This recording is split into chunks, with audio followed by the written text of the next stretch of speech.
Oh, yeah, motherfuckers. Oh, yeah, I'm back. This is your main man, Mr. Can You Dig It, Baton Rouge Mail. And I'm back with a couple hot ticks of these motherfucking politics. Hit that motherfucking subscribe button. Oh, look, America. Now, yesterday, Donald Trump ran his punk ass way up to China to meet Xi Jinping, the Xi Jinping motherfucker. But guess what? Like a regular visit, Xi Jinping motherfucker, the China man, didn't even come to greet Donald Trump. He ain't sent nobody. He sent some children out there with some motherfucking flags. He is fucking over Donald Trump. He's showing him no respect. Nobody gives a fuck about what Donald Trump say. He's a liar. He's a grifter. And he's in the motherfucking Epstein file. He thought that Xi Jinping was his motherfucking friend. But Xi Jinping is cool with the Iranians. That's who they allied with. Donald Trump is a duck. He is fucking his country up. He got us looking like we weak. Well, I know what to do with this son of a bitch. Put the handcuffs on him. Spin his pussy ass around. Spin him again. Now lock his motherfucking ass up and every motherfucking... Did President Xi make any firm commitments to put pressure on the Iranians to reopen the Strait of Hormuz? I'm not asking for any favors, because when you ask for favors, you have to do favors in return. We don't need favors. We've wiped out their armed forces, essentially. So the president is saying he's not asking for any favors there. Meanwhile, China's position is this.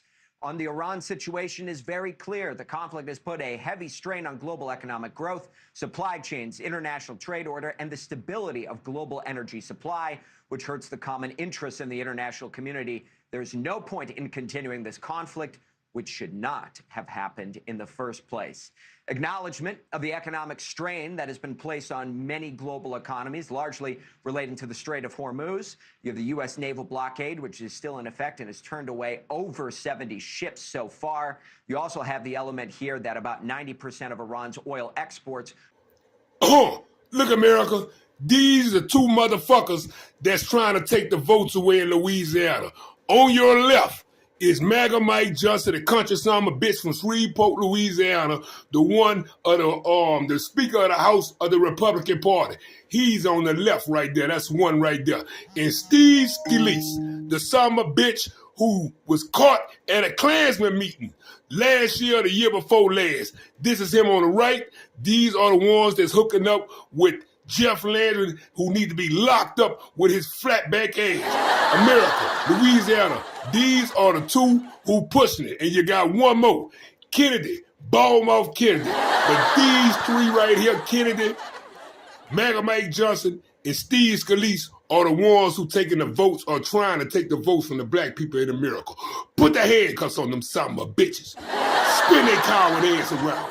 Now lock their motherfucking ass up. Well, I watch all the primaries very carefully, of course, and the speaker's in charge of the whole map, and we're going to keep and grow this majority in this cycle, and I'm absolutely convinced, especially after the redistricting changes to the map, we feel very, very bullish about this. So we're going to run right through the tape. I'm not going to get engaged in these individual primaries. We see how it sorts out, but we're going to have a great crop of people. We recruited extraordinary candidates this cycle on the Republican side. I mean, great Americans who are going to come here and serve faithfully and patriotically, and we're looking forward to that new class coming in. Where in 1965, a violent clash between law enforcement and civil rights activists galvanized support for passage of the Voting Rights Act. This is the people's house. The law prevented discrimination against minorities at the ballot box and helped to elect thousands of African Americans and Hispanics to all levels of government. But last month, a landmark Supreme Court ruling gutted a key protection of the Voting Rights Act, striking down a majority black congressional district in Louisiana. I think this whole race baiting, race issue on the redistricting has been put to bed finally once and for all. Just yesterday, the Supreme Court rejected Virginia's bid to restore a congressional map that would have given Democrats a chance to pick up 4 seats in the House. And in Alabama, Republicans yesterday appealing to the U.S. Supreme Court to throw out a lower court ruling requiring a second majority black district. Democrats pushing back. We're not going to stand by. In just the past week, South Carolina Governor Henry McMaster has called for a special session, pushing state lawmakers to draw up a new map ahead of the midterms. That map is expected to eliminate the state's only majority-minority district held by Democratic Congressman James Clyburn. In Louisiana, Senate Republicans have approved a new map that would eliminate one of the state's only 2 majority black congressional districts. The state House is expected to take up that measure next week. And in Tennessee, where Republicans approved a map that breaks apart the district that's home to the majority black city of Memphis. Steve Cohen, the Democratic congressman who's served that community for nearly 20 years, has basically been left with no choice but to retire. Think about what all this really means for a moment. The United States was not really a democracy until the creation of the Voting Rights Act.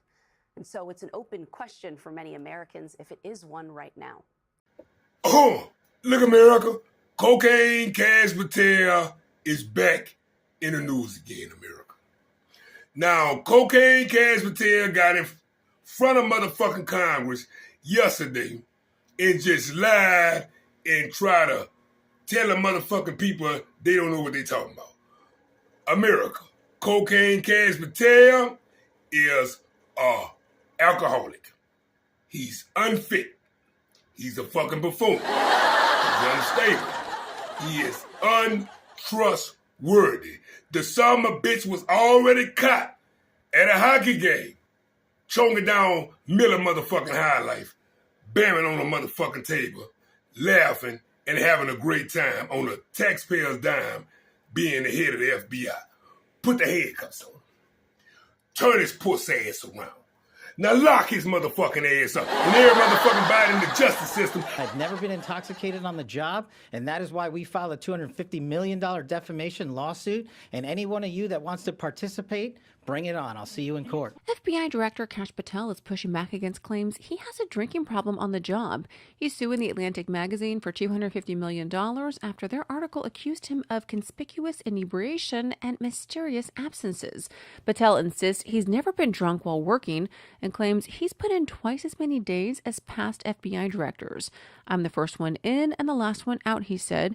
He pointed to a video of himself celebrating the U.S. men's hockey team's overtime gold medal win over Canada at the Milan Olympics, where everyone was chugging and spraying beer. Under his leadership, Patel said the FBI and Justice Department have dropped the murder rate by 20 points. He added he's taken half as many days off as his predecessors.